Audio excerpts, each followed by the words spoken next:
89లో 6 చట్టంలో కొత్తగా ఒక సెక్షన్ని చేర్చడం జరిగింది. దాన్ని సెక్షన్ 5A అంటారు. ఈ సెక్షన్ 5A తహసీల్దార్కి కొన్ని అధికారాలు కట్టబెట్టింది.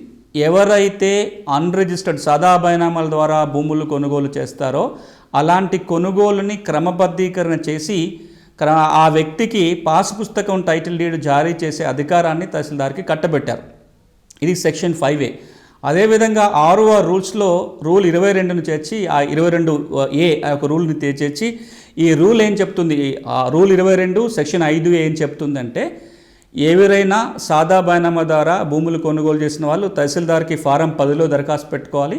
అట్లా దరఖాస్తు పెట్టుకున్న తర్వాత విచారణ చేయాలి. కొనుగోలు చేసిన నాటి స్టాంప్ డ్యూటీ రిజిస్ట్రేషన్ ఫీ నిర్ధారణ చేయాలి. ఆ స్టాంప్ డ్యూటీ రిజిస్ట్రేషన్ ఫీ కట్టించుకొని తహసీల్దార్ విచారణలో కనుక ఇది భూమి అమ్మకం కొనుగోలు నిజమే అని తేలితే 13B సర్టిఫికెట్ జారీ చేస్తారు. 13B సర్టిఫికెట్ వచ్చింది అంటే సాదా కాగితానికి రిజిస్టర్డ్ కాగితానికి ఉన్న విలువ వచ్చేస్తుంది. కాబట్టి ఆ 13B ఆధారంగా పాస్ పుస్తకం టైటిల్ డీడ్ జారీ చేయడానికి వీలవుతుందని సెక్షన్ పెట్టడం జరిగింది. దీనికి పలుమార్లు సవరణ చేసుకుంటూ వచ్చారు.